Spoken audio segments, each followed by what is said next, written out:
Welcome. Today I'll be reading The Raven by Edgar Allan Poe, one of my all-time favorites. I hope you enjoy it. And a little surprise at the end. There'll be a story for those that want to hear it after the reading. So, thank you for being here. Hope you enjoy. The Raven. Once upon a midnight dreary, while I pondered, weak and weary, over many a quaint and curious volume of forgotten lore, while I nodded, nearly napping, suddenly there came a tapping, as of someone gently rapping at my chamber door. "'Tis some visitor," I muttered, tapping at my chamber door. "Only this and nothing more." Ah, distinctly I remember, it was in the bleak December, and each separate dying ember wrought its ghost upon the floor. Eagerly I wished the morrow, vainly I had sought to borrow from my books surcease of sorrow, sorrow for the lost Lenore, for the rare and radiant maiden, whom the angels named Lenore, nameless here forevermore. And the silken, sad, uncertain rustling of each purple curtain thrilled me, filled me with fantastic terrors never felt before, so that now, to still the beating of my heart, I stood repeating, "'Tis some visitor entreating entrance at my chamber door, some late visitor entreating entrance at my chamber door. This it is, and nothing more."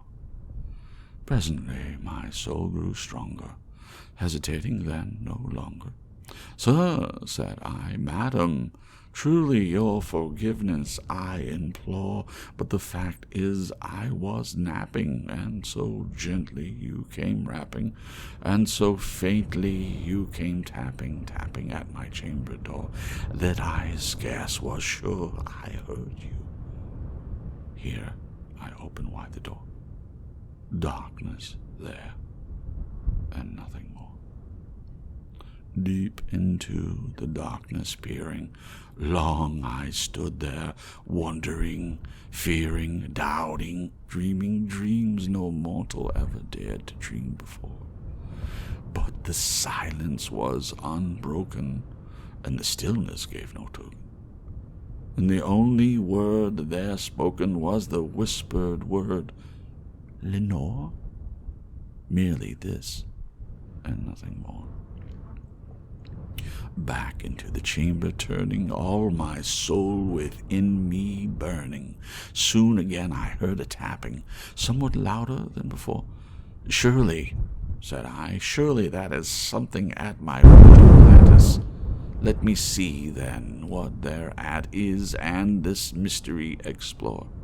Let my heart be still a moment, and this mystery explore. 'Tis the wind, and nothing more." Open here I flung the shutter, when with many a flirt and flutter in there stepped a stately raven of the saintly days of yore. Not the least obeisance made he, not a minute stopped or stayed he, but with mine of lord or lady perched above my chamber door, perched above a bust of Pallas just above my chamber door, perched and sat, and nothing more. Then this ebony bird beguiling my sad fancy into smiling, by the grave and stern decorum of the countenance it wore. "Though thy crest be shorn and shaven, thou," I said, "art sure no craven, ghastly, grim, and ancient raven, wandering from the nightly shore. Tell me what thy lordly name is on the night's Plutonian shore." Quoth the raven, "Nevermore." Much I marveled this ungainly fowl to hear discourse so plainly. though its answer little meaning, little relevancy bore. For we cannot help agreeing that no living human being ever yet was blessed with seeing bird above his chamber door, bird or beast, sculptured bust above his chamber door, with such a name as Nevermore. But the raven, sitting lonely on a placid bust, spoke only that one word, as if his soul in that one word he did outpour. Nothing farther than he uttered, not a feather than he fluttered, till I scarcely more than muttered, Other friends have flown before, on the morrow he will leave me, as my hopes have flown before. Then the bird said, Nevermore.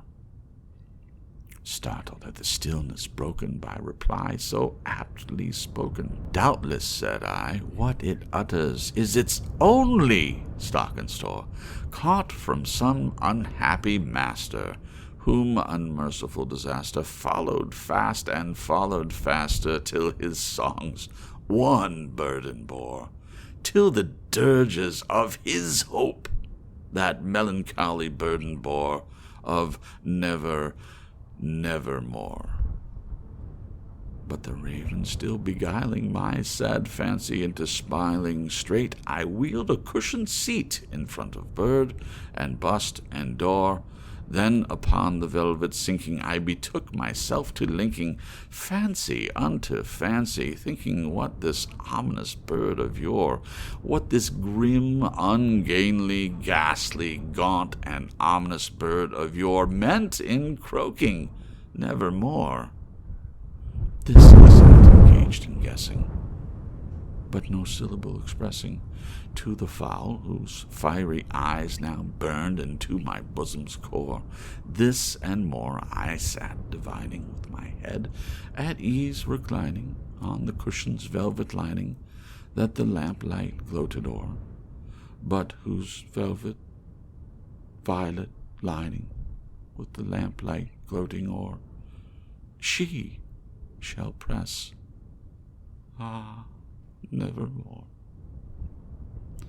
Then methought the air grew denser, perfumed from an unseen censer swung by seraphim, whose footfalls tinkled on the tufted floor. Wretch, I cried, thy God hath lent thee, by these angels he hath sent thee, respite, respite and nepenthe from the memories of Lenore. Quaff, oh quaff this kind nepenthe, and forget this lost Lenore. Quoth the raven, nevermore. Prophet, said I, thing of evil, prophet still, if bird or devil, whether tempter sent or whether tempest tossed thee here ashore, desolate yet all undaunted, on this desert land enchanted, on this home by horror haunted, tell me truly, I implore, is there balm in Gilead? Tell me, I implore. Quoth the raven, nevermore.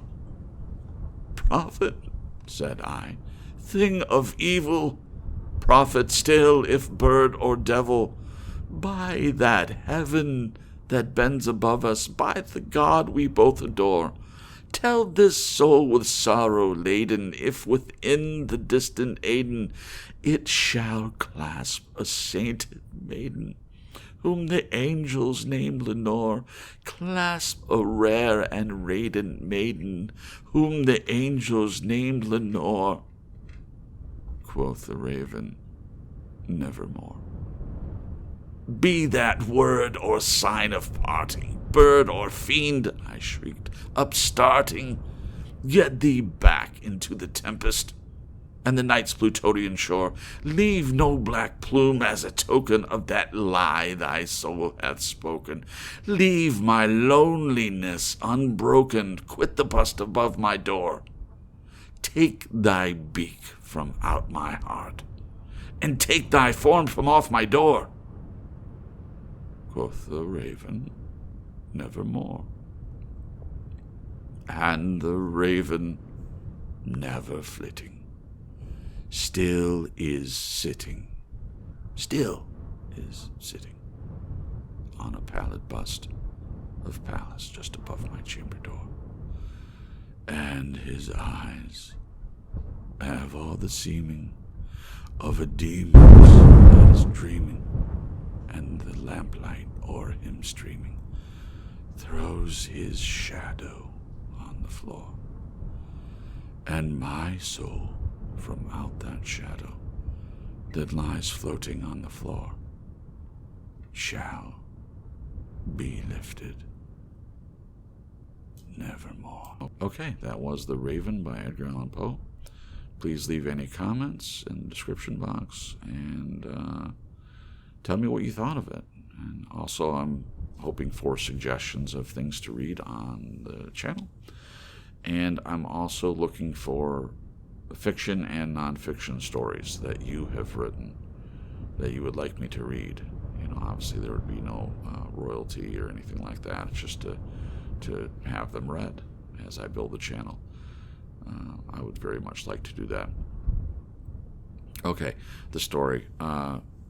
About 20 years ago, I had a friend, his name was Marcus, and he took me over to one of his friend's house. He was encouraging me to do a voiceover, my first voiceover. I mean, I have been recording things on tape, you know, since I was 5 years old. My dad handed me a tape recorder probably to appease me, give me something to do, and I loved it, and I still love it, and that's why I'm doing this. I've just always enjoyed it. But anyway, he took me over to a friend's house, and his friend had a microphone and sound equipment, and it wasn't a proper recording booth or anything like that. But the first thing I recorded like this was The Raven.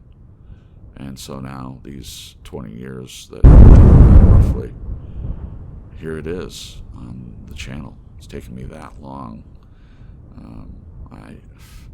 I wish I would have done this sooner, but I believe there's a time for everything. So there it is. Thank you for stopping in, listening to The Raven, and I wish everyone a great day and hope this was enjoyable to you. Until next time.